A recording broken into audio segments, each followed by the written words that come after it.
How's that to-do list looking? What if I were to tell you the single biggest change you could make to the list in terms of your future success would be to subtract?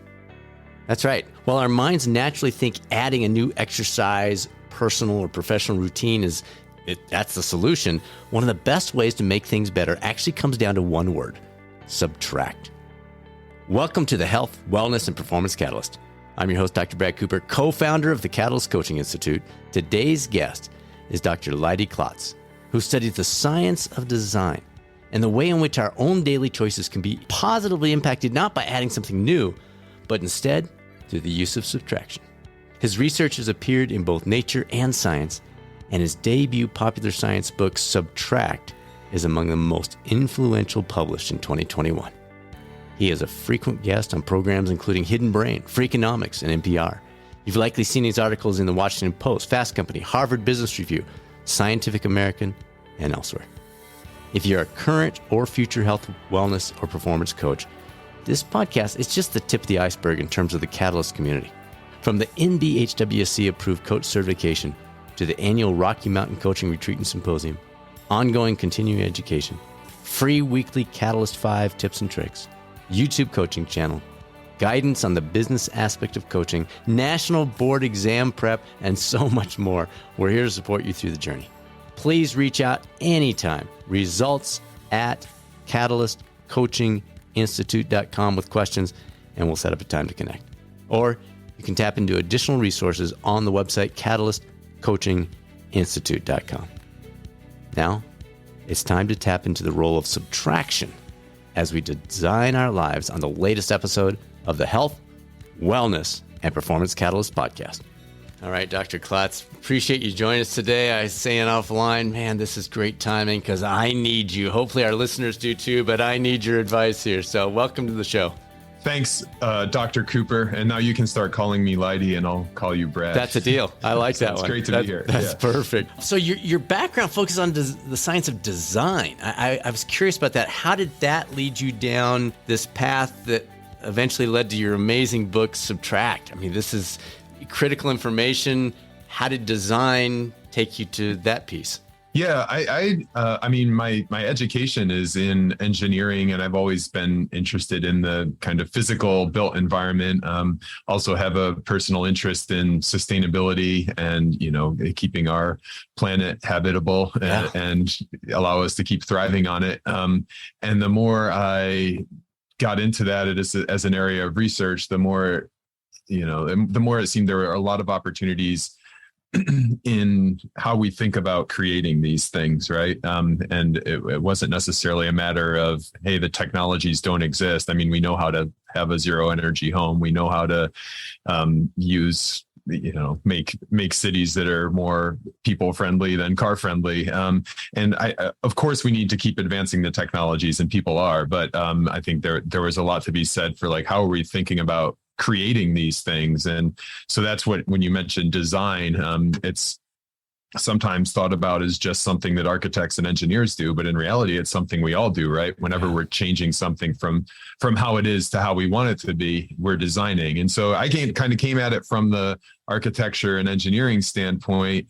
And then it was like, look, a lot of this is a really critical thing we do, imagine the future. And are there fundamental aspects of this that are relevant, not just to professional designers, but to all of us who are designing every day and all the time. Does that make sense? It does. It does. It sets it up nicely. And in one of your articles, you mentioned Picasso's quote where he said, he defined art as the elimination of the unnecessary.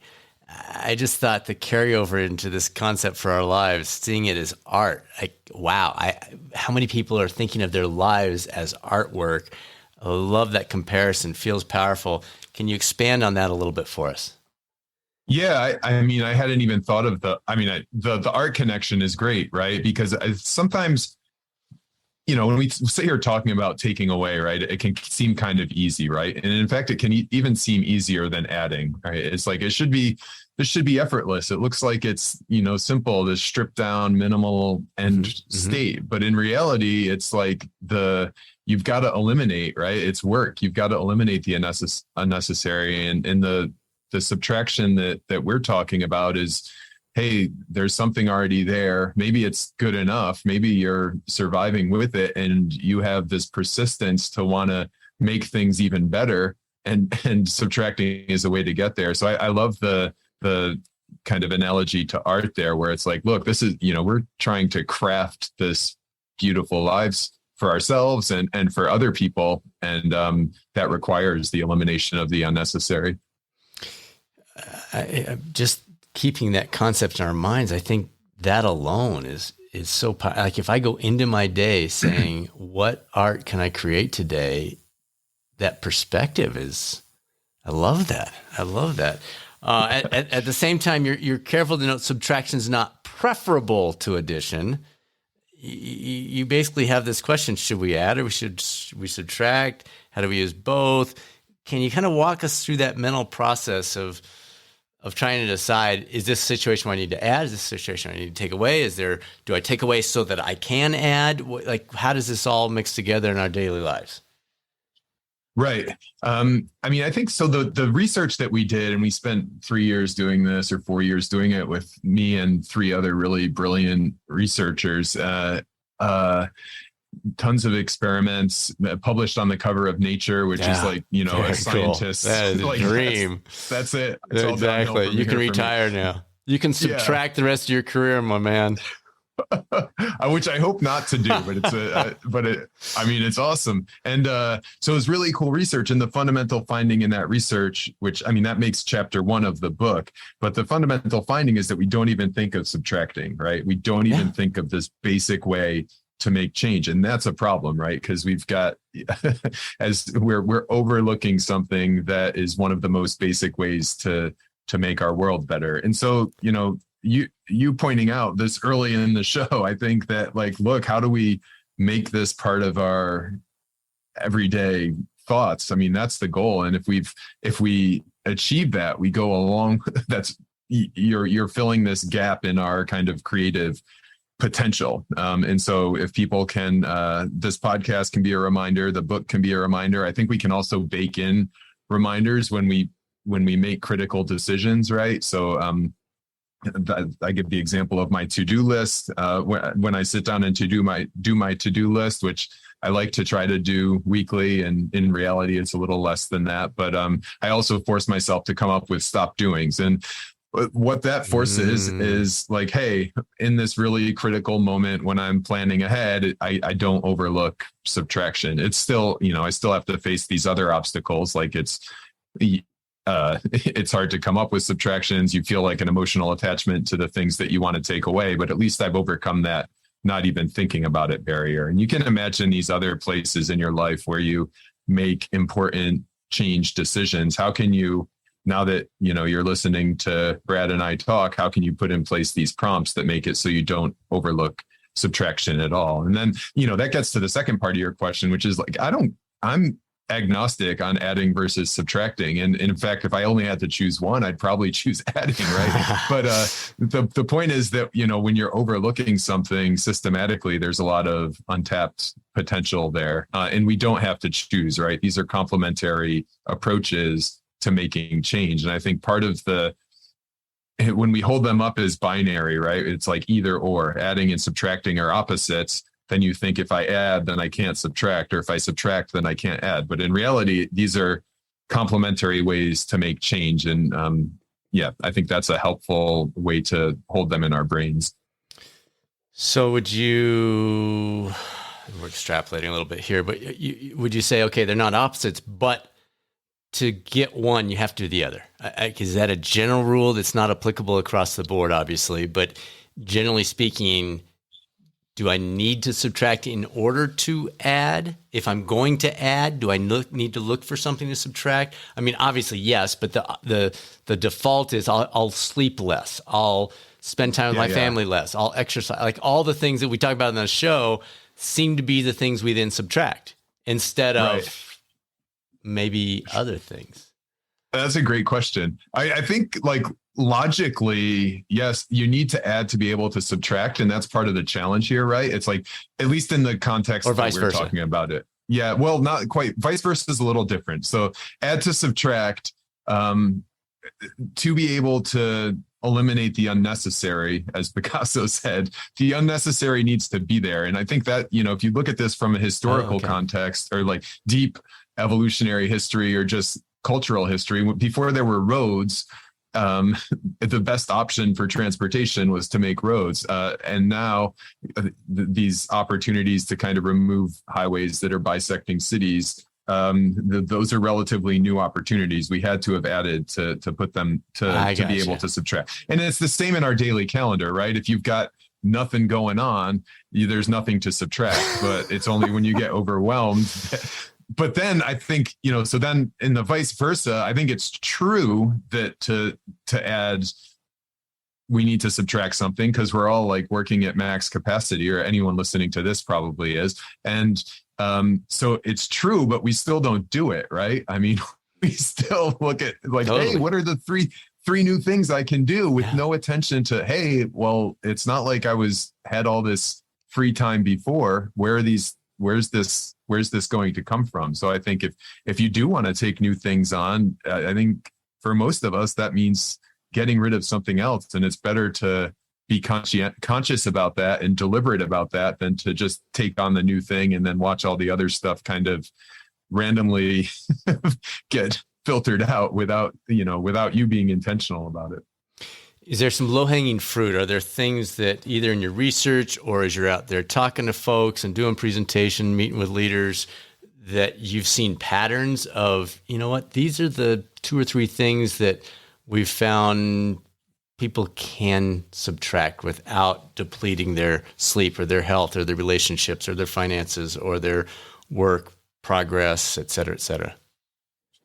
Yeah, I mean, I think there's the obvious ones, but they're worth repeating. I mean, I think a lot of the meetings that we go to are extra, or not as valuable as what you would be spending the time on otherwise. Also, on a more personal level, just things like watching TV or mindlessly browsing the internet. I think if we are really deconstruct our days, there are less value added things that we do that could be subtracted to free up time for other things. And it might not be the most, I'm not saying subtract TV and then spend the time doing work. It's like maybe subtract TV and then spend the time going for a walk outside or meditating or hanging out with your kids. So that there are those things. I also think that, those are specific things. There's, just practicing a rule of halves, for example, could be a useful tool. So it's just, okay, I've got these meetings. What would happen if we change the weekly meetings to bi-weekly meetings? And, all of a sudden you freed up half that time. You can always switch it back, right? But maybe nothing bad will happen and you can keep it that way and you've just saved a bunch of time. And you could imagine that with TV time. You could imagine it with, other activities. So, those specific examples plus like just the general examples, like what can you cut in half to free up time? And again, it doesn't have to be the end decision. You can always go back, but it would at least show you the possibility of getting rid of something. When it kind of opened your eyes to the potential, I remember growing up, my folks limited us to 6 hours a week of TV, not including the Bronco games. So that was off the table, but that's like my family. Yeah, that's totally. Awesome. Yeah. So we had 6 hours, and I remember shortly after the rule was instigated, I walk into the kitchen. My mom's doing something there, and she's like, "What are you doing?" And I'm like, "I'm skipping the ads." She's like, "Why are you skipping the ads?" Because the ads are a third of the time, so I can get 9 hours of TV time if I walk into the kitchen during the ads. And she kind of looks at me like, "Seriously?" And she goes, "All right. We'll do that. That's fair enough." But it's stuff like that. Or I love what you say about that rule of halves. Like that is, Leidy, that's powerful. Because I think again, a quick personal example, I enjoy endurance sports. So there was a section of my life that I just didn't have time to put in the long bikes and long runs, that kind of stuff. So I said, okay, you got 10 hours a week. What can you do with 10 hours a week instead of what historically done? And I found it ended up being as or more valuable because that 10 hours is like, okay, I don't need a 20-minute warm up. I just need to get my heart rate up to this and then go. I don't need a 3-mile warm up before the track session. I'm going to do a mile. We're going to jump in. So I think that rule of halves, that's a great rule. That's a great rule. Since you like it so much, Bob Sutton and I kind of came up with it. He's the guy who wrote No Asshole Rule. You should have him on. He's got a cool book coming out about, kind of removing friction from our daily lives. And that's how we met up. But cool. I find it really helpful too, because to get it down to a half, something needs to be there in the first place. Right. And it's it just provides a helpful guide. I love the fitness example. I don't know if, and I love your TV example. My parents had this similar rule with TV, and now we're going through it with my kids, and I'm just they're 7 and 3, and we need something more definitive than 6 hours a week, because that would lead to a lot of negotiation. But my son would totally, if there were ads still on the screen streaming, he would skip the ads. And then my childhood, the exception was soccer. So we were allowed to, there wasn't much soccer on TV, but it was interesting. It was a little different than the Broncos games, which you just you've got one a week, but soccer, you could find it and she'd be like, oh, look, there's another soccer thing on from at noon, and we get to watch it and dad won't get mad. So, I don't know, something awesome. Interesting there, but and the workout thing is really resonates with me also, because I imagine the period in your life may have involved young people when you couldn't spend as much time, but that's a phase that I'm in right now. I wish I could, I probably could carve out 10 hours. That's kind of my ideal week, but it's good to know that there's hope. There is hope. Yeah. I'm here for you. All right. Your 2021 article in Nature looked at the choice between additive transformation and subtractive transformation. What'd you discover about our preference as humans, the potential reasons why we have that preference? Walk us through, you touched on it, but bring us back into that. Help us absorb that one a little bit more. Yeah, I mean, and the best illustration of the additive transformations and subtractive transformations is kind of the genesis of the idea was I was playing Legos with my son. And as I mentioned, I'd always been interested in design and transformation in that sense, but never really been able to put it into the form of a research question. And we're playing Legos and building, basically we had a bridge. And the problem was that the bridge wasn't level. One of the columns was shorter than the other column. So I turned around behind me to grab a block to add to this short column. And by the time I had turned back around, my son had removed a block from the longer column and had the level bridge. And I was like, he's a genius. Well, he might be a genius in his mind, but he's also, he also just played a lot of Legos. So that was the time when he came across subtracting. And, but it was an illustration. We did a bunch of experiments after that, but the basic mental process was very similar to what I did there, which is I was presented with the situation that I wanted to make better. In this case, it was a bridge that wasn't level. And my first instinct was to think, hey, what can I add to make this better? And if my son wasn't there, I would have just added and never considered the subtractive solution, which in that case, didn't really matter too much. I mean, you can make a level bridge both ways. Takes a few more blocks to make it the way that I wanted to make it. But in other cases, and these were some of the experiments that we got into, we started with some where it was pretty neutral, and then we got into some where if you overlook subtraction, you were clearly missing the better option, right? And so, for example, we did staying with the Legos, we did one where it was this structure where there's a Lego platform protecting a stormtrooper, and the details of the structure aren't important, but basically you could protect the stormtrooper by adding 8 blocks or by subtracting 1, right? And we gave people money and said how you can spend the money on blocks if you want to. So there was a financial incentive. We told them to do it in as few blocks as possible. There was the kind of instruction incentive. And people overwhelmingly just added the 8 blocks. So they did what I did, defaulted to adding first and then overlooked subtracting the 1 block. And we'd ask them afterwards, oh, would you have subtracted 1 block if you had thought of it? And they're like, of course. And we just didn't think of it. And so in that case, they're overlooking objectively better opportunity because they don't think of subtraction. And that gets us to like, okay, this isn't just this is a problematic bias, right? This is something that's causing us to miss out on better opportunities. Now, that was a hopelessly narrow case, right? It's like how much do we really care about creating Lego structures that protect stormtroopers? But I mean, we looked at this across writing, across travel itineraries. We gave people this ridiculous travel itinerary to Washington, D.C. I think it had 14 activities in a single day, and like go to the Smithsonian or go to the Lincoln Memorial, go eat at a 5-star bistro. I mean, it was an impossible itinerary, drag and drop interface. And to improve it, people put more stuff on it by and large. So, we found it across all these contexts. And then the most convincing demonstration in the experiments were these random grid patterns that we had. And they were, we asked participants to make them symmetrical from left to right and top to bottom. And the grid patterns we gave them, there were different varieties, but all of them had one thing in common, which was like extraneous filled in blocks in one quadrant of the pattern. So basically, the additive way to make it symmetrical was to add blocks to 3 quadrants. The subtractive way to make it symmetrical was to subtract blocks from 1 quadrant.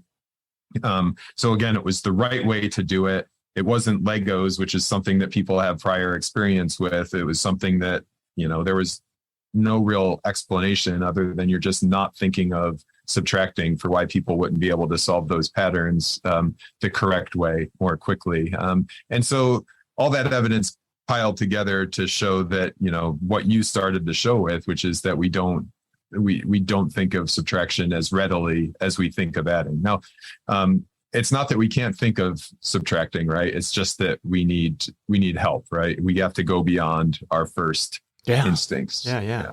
So, well, let's talk about you. How have you integrated that into your life? Like, how do you remind yourself, besides saying, man, I'm the subtract dude, but like, I can do that for a day or two, but how do I keep it in the forefront? Because I'll take some stuff away and then turn around and I've added 16 things for the 12 I took away or whatever. Yeah.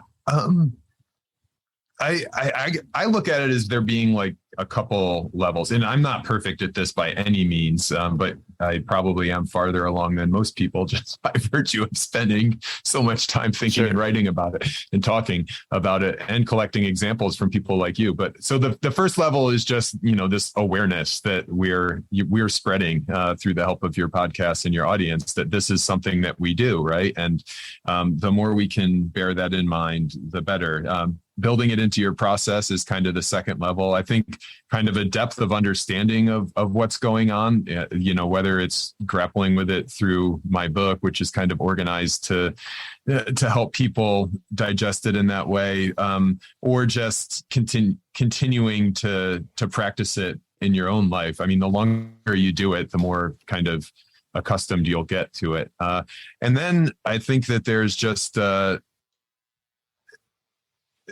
I don't know. Maybe I guess that's the levels. I think that but it's still hard, right? I remember Yael Schonbrun, who's I think you've had on your show, and we were talking. I think one of the first Zoom calls we had, just authors talking about writing books, and she kind of like coached me through to show me that I was, in fact, I was overlooking subtracting in my parenting, right? And it's like one of the most important That's her places. thing, yeah.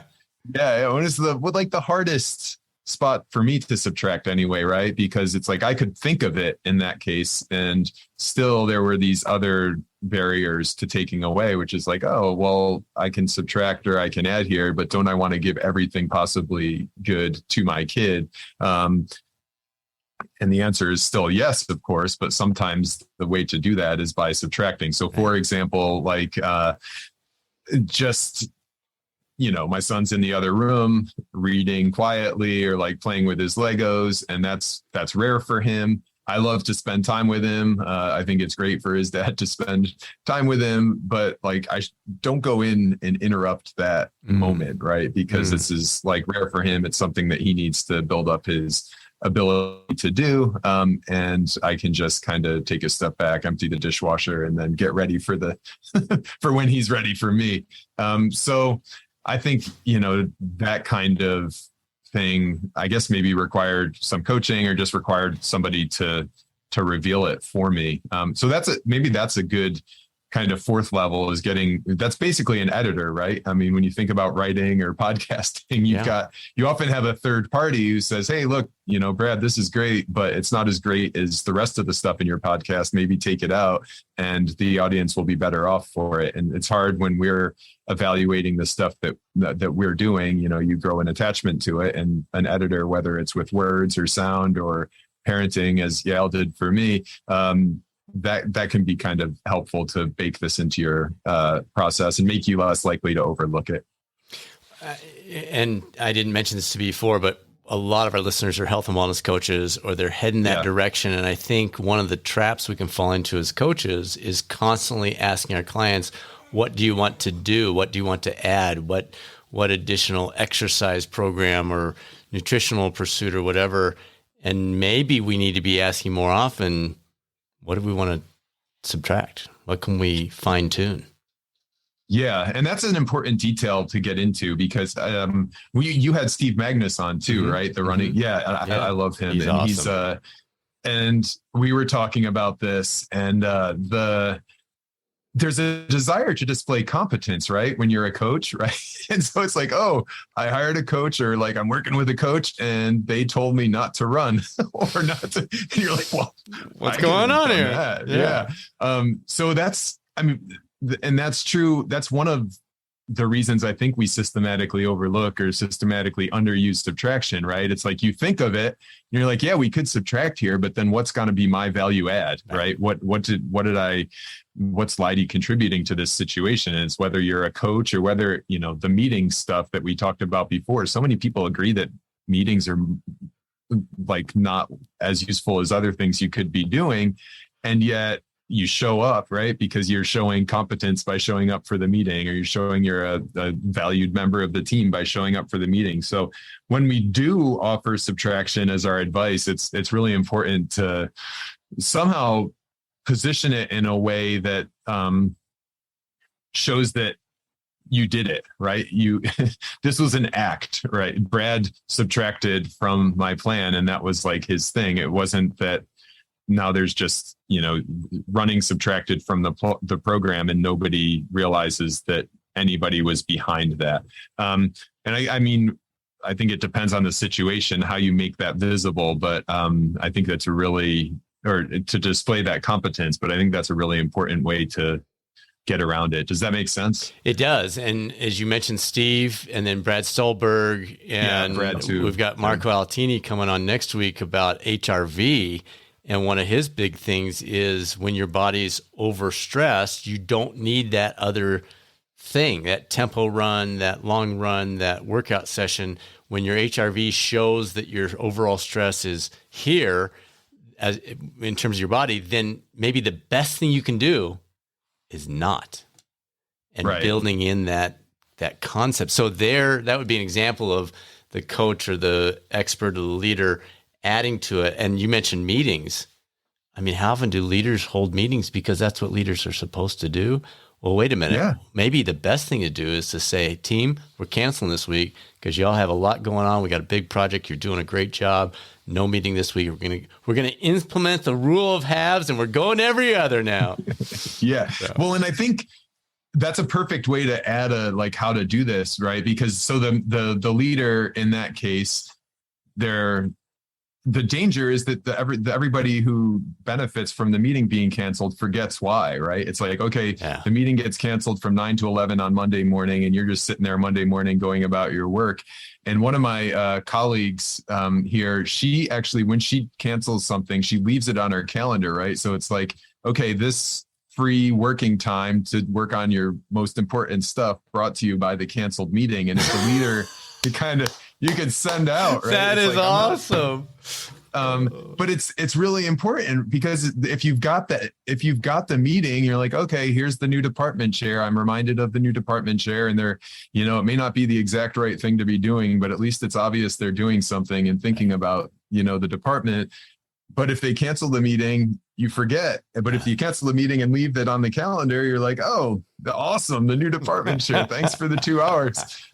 So I think it's a really critical point that you've got to figure out a way to make that subtraction visible. Yeah. Awesome. All right. I would also say that one of the other ways to help with that competence thing is just to kind of build it into the incentive structure. So if you're fortunate enough to be in a position where you can set goals for an organization or set goals for a person, for example, one of the goals can be like, okay, how many meetings can we eliminate, right? Managers, how many meetings can you eliminate? And now all of a sudden you can show competence through taking away. Yeah. Incentives matter. All right. You've written about the valuable combo of engineering embracing behavioral science. You're probably not the first one to say that, but I haven't heard anybody say that before. So well done. Unpack that for us a little bit. What does that mean in the real world? Well, I'll talk about it from the engineering perspective because it's easier to kind of poke holes in the discipline I'm most familiar with. But so engineering, awesome history of trying to do things better for humanity, but very grounded in the physical and formal sciences. So like physics, chemistry, math, biology, a relatively recent addition to engineering with some amazing benefits to humanity once we started, kind of using that science to try to make the world better. And I think that engineers, we are obviously thinking about behavioral science. I mean, there's kind of human factors engineering, but oftentimes the applications of behavioral science are kind of like, hey, here's these users we have to deal with. How do we learn more about them? It turns out they're not all the same size and they're not all white males. I mean, and it turns out that they have different feelings and emotions. And the more we know about that as designers, I think it opens up new opportunities, of course. So like making that a bigger part of what we as engineers do or what we as engineers consider, but also the behavioral science of engineering, right? And that's the subtract thing where it's like, as engineers, we're humans too, most of us. And we have these cognitive processes that affect how we design. So we need to be aware of them. So that's from the engineering side. I think from the behavioral science standpoint, all these great new behavioral science, new and old behavioral science, the realization that we can apply this in the world to make things better, right? So you've got this is probably a paraphrased quote from Kahneman, the Nobel Prize winning, probably the most famous behavioral scientist right now, deservedly, is saying that there's a technology emerging from behavioral science. People are realizing that you can do things with this science, and that's awesome. And the behavioral scientists are thinking about like, how do we do things with this science? But engineering needs to do our role there too, right? Because historically, engineering has been the group that's done stuff with science, but mostly with physics, chemistry, and biology. And so I think as that happens, as we think about doing things with science, engineering can bring what we've learned to behavioral science and to the efforts to do this. And by all means, it shouldn't be only engineers. That would be horrible. But I think that's what I mean by bringing those two together. All right. A little bit of a humorous twist. I was prepping for the interview last week. I was reading your stuff, going through your background, all this kind of stuff.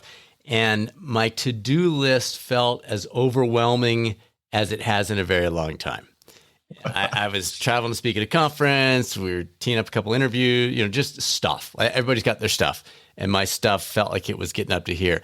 And I'm stuck. I literally was out for a walk with the dog this morning thinking I'm stuck in this line between I need to be doing a better job in my role of connecting with clients and out there talking to our potential clients, that kind of stuff. And I'm working too much. I need to dial it back. So I don't know if there's a mindset piece or you've talked about some of the practical aspects, but is there something? I know I'm not alone. I know that's like 80% of the population. So in that situation, when you literally, there's not a right answer. I need to do a better job with what I'm doing at work, and I need to work less at the same time. Yeah. Like when you're on that bridge, what do you do besides jump off of it? Don't do that, please. Not advising that anyone. Would be a worse place. Yeah. It's a hard one, right? And I think it's something that everybody empathizes with, especially during the pandemic. At least most of the people I talked to during the pandemic, it's like all of a sudden you've got more stuff to do and you feel like you're failing at all of it. I think, getting back to the values, right? I mean, to decide what to subtract and what not to subtract, kind of having a clear picture of what your motivation is, what your, why you're in this, what your core values are. And then you're also having a vision, right? Like a vision for what the end state is going to be like. Because it's really one of the reasons that we kind of incrementally add is that we don't consider the whole situation, right? It's like, okay, yeah, everything's better with bacon on it, right? Or everything's better if I just do one more podcast, and it's like it's a substitute for thinking critically about the overall situation. And again, I'm not saying it's easy to get back to, what are the values or what's the kind of end vision, but I think that gives you a clarity on what you need to subtract to get there, what can be subtracted to get there. And I mean, this is not a super highbrow example, but I think it's a really good one. It's like Marie Kondo with her tidying method, right? She's the guru who helps everybody declutter their homes. And, what she's fundamentally doing is having people subtract stuff. And one of the things that she does, if you look at her steps, which are actually like really scientifically sound, is she starts by having people visualize the end state, right? She's like, visualize this room decluttered. And what that does is then when you're getting rid of the shirt or getting rid of the second couch or getting rid of the stuff that's cluttering that room, you're not as focused on like these individual things, which you like, hey, this was good in a silo, but for the overall situation, it was holding me back from my vision of like this decluttered room. So it's the same thing if you have your vision for like, hey, these are the things that are really core to who I am and what I want to contribute. And then this is where I want to be soon or, in the future, then it gives you better ideas about what could be subtracted to get there. But, I'll say it one last time. It's not easy. I mean, they're all good things that we're doing. And it's just, you're prioritizing them. I'm just going to repeat something you said because I think that's a huge takeaway. Busyness is a substitute for critical thinking about the steps we really could be taking, need to be taking, et cetera. We just fill that in. I'm just going to do more of X, even if X isn't the best choice in the first place. But if I'm doing more, it substitutes for me thinking or reflecting on, is my time being spent wisely? So the visualizing the end state, I jotted that down. I love the annual vision concept. Do you do anything like that? Do you encourage anything like that? Like a phrase, a picture, or is it more a broad values? Is it not an exercise so much as a perspective in your mind? I think, both. But for me, I do the exercise. And it's like one of the most valuable things that I do. It's actually so powerful for me that I have to remind myself that the vision I made like 2 years ago might not still be my vision 2 years later, because I will like ruthlessly follow it. I remember one thing I put in academia, you do these career proposals early in your career. It's like, okay, this is what I hope to accomplish in 5 years and 10 years. And it's become standard practice that you have a statement in there about that. And I had a thing in there about like, okay, in 10 years, I hope to have started a community like merging engineering and behavioral science or something like that. And it was like 2 days before the 10-year anniversary there. I was like co-chaired a conference that like brought together these people from engineering and behavioral science. And I'm like, wow, that's awesome in one case, but it's also like, is it really still my goal from 10 years ago? But yeah, so I think that conscientious visioning and writing it down. If you can make it visual, I think that, the science would say that's even better, right? The more kind of vivid you can imagine it. For me, my imagination works pretty well going from words to things. But if you can, if you've got the decluttered living space, image in your head, that can work well too. So I would do it consciously. Yeah. Also, the values thing is, I was just talking to somebody talking about, I guess Edward Murrow on NPR had a program called This I Believe, and it was like essays that people were being very explicit about what their values were. And so often we skip past that. And, one value of that is then you can make clear to other people what your values are, but it also kind of helps you realize what your own values are. Right. Let's talk professionalized for a minute. Without knowing, obviously, the specifics, everybody's life's different. Where have you seen some of the best opportunities for individuals to apply this concept of subtraction to their professional lives? And then we'll visit personal here in a second. But in terms of the professional side, what have you seen out there, heard, had people share with you in emails, that kind of thing? Yeah. Well, we talked about the rule of halves. I think that kind of systematic thing, the stop doing list. Again, that's a very professional lives thing. Information is one we haven't touched on. So kind of really being information diets are a thing now, right? It's like really being, which podcasts do you really want to listen to? Right. And which ones do you want to listen to and then write down notes? Which ones do you want to listen to while you're running? Which one, what runs do you want to go on without a podcast in your ears so that you give yourself time to think? So I think thinking about information and what kind of information consumption we could subtract from. There's one of the things I talk about in my book. I think the average American encounters like 100,000 words a day, like processes them, and most of it's junk, right? It's like email and Twitter and and it's like a book is less than 100,000 words, right? And so you could, if you were really deliberate about your information consumption, you could be consuming a book a day instead of all this junk a day. And, some books are junk, but I'm just saying that there's a lot of capacity there for information. And if we're intelligent about it, what are some of the other ones? Obviously, I get a lot of emails. There's this, you probably know this, but these like ultralight backpacking groups.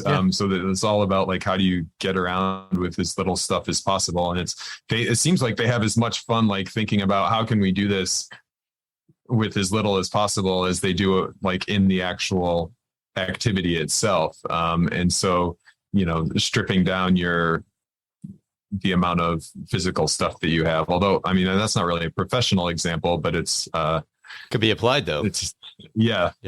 When you think about that, absolutely. It's funny. We had Morgan Housel on Psychology of Money. I don't know if you read his stuff, but I love his tip around this with books. So you mentioned, hey, you could literally read about a book a day if you stripped everything out. Well, and I don't think I'm alone in this. Once I start a book, it's like, it's this physical thing. And I feel this commitment to read the whole stinking thing. And his point is get 2 chapters in, give it a legit chance. And if it's not bringing value to you, you got 70,000 other books that were written this year. Get a different one. It cost you $19. It cost you $12. It's funny. Yeah. Don't stay committed for another 10 hours because of a obligation. Go on. And I'm like, I'm 56 years old and I'm just learning this. That's great, Brad. Way to go. Well, you need the reminders. Yes. Yeah, I agree.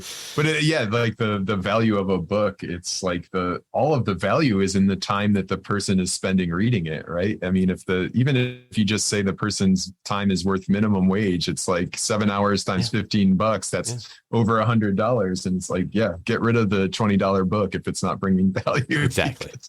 Your time is, so those are some of the business ones. There's, specific, I get a lot of emails too from people in different professions saying that, like editors are good at getting rid of words and coders are good at getting rid of code. Although some coders have the opposite hypothesis, like we get incentivized to add code in some cases, or it's easier to add code. Sure. So some of the kind of professions, and a lot of professions deal directly with trying to subtract things or, trying to make things better, of course. And then personal side, anything, obviously some overlap with what you were talking about just there, but anything else that comes to mind on more a personal side with family, exercise, life, home, etc.? Yeah, I'm in the thick of the parenting things right now. So a lot of my family examples are there where, everything from overscheduling our kids, right? It's like my son, he had a soccer game this weekend. They do their organized soccer game. And then for an hour and a half afterwards, they're playing soccer with their friends in this like free form way. And like, let's not take that part away from them. So it's like some kind of balance. It's like, just because you're not driving them somewhere doesn't mean that they're not getting a valuable childhood. So that, what else? I think, sometimes the options we're trying to like get a more diverse diet, and paradoxically, one of the ways to get them to eat different foods is to stop having so many options, right? Because if we have every food available, then they just eat the same thing over and over again. And it's when they're like a little hungry and you present them with new food options, they'll be like, oh yeah, I like this shape of pasta and I'll try the other shape. I mean, that's how bad it is in our house. And we're like happy for another shape of pasta.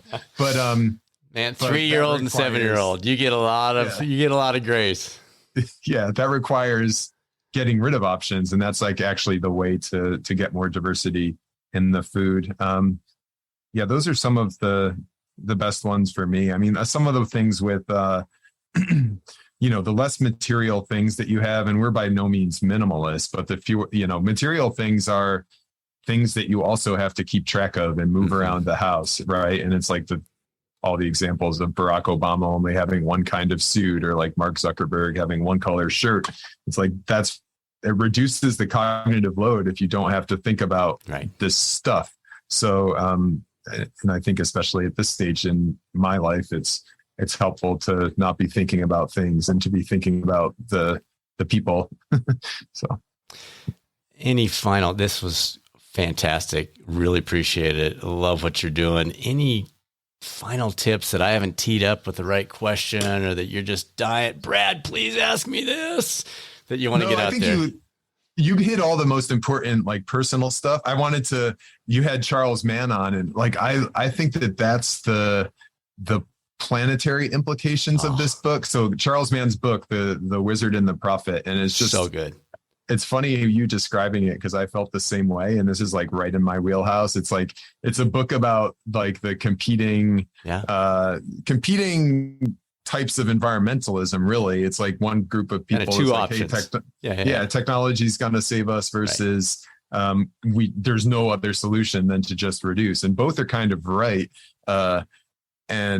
It's just an amazing book laying out those two options. And I think the subtracting is a kind of middle, it fits in both categories. One of the very few things that does, right? Because the wizards are the people that want to keep making things better. It's not that they want to keep adding. They just want to they believe in human progress and making things better, which I wholly believe in. And then the prophets are people who say that, hey, there's very real limits to growth. There's very real limits to what you can do on a finite planet. And I also agree with them and think they're right. And so the subtracting stays within the limits, and also allows us to keep making progress. So it's not the only solution, but it's a solution that we overlook and that has the potential to kind of thread that needle that man so beautifully lays out there between, progress and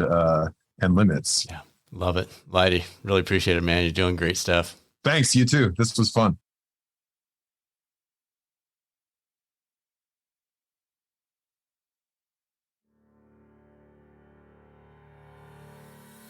Do this, do that. The list can become overwhelming. I know I feel that way so often. It's nice to have people like Dr. Leidy Klotz reminding us the first step might just be subtraction. Thanks for tuning into the #1 podcast for health and wellness coaching. Next week's episode takes a deep dive into the practical elements of something called HRV, or heart rate variability, with Dr. Marco Altini.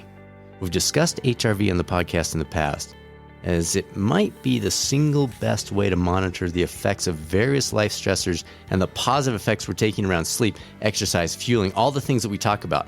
But never before have we had the opportunity to take a deeper dive into how to interpret this intriguing data, which we can now track easily without any additional equipment beyond our smartphones. And we'll talk about that. As always, feel free to reach out to us with any questions about your current or future coaching career. Results at catalystcoachinginstitute.com, or if you'd like to talk about bringing coaching into your employee benefits program to help support not just the physical, but also emotional and mental health of your employees. Again, it's results at catalystcoachinginstitute.com. Now, it's time to be a catalyst. This is Dr. Brad Cooper of the Catalyst Coaching Institute. I'll speak with you soon on another episode of the Health, Wellness, and Performance Catalyst, or maybe over on the YouTube coaching channel.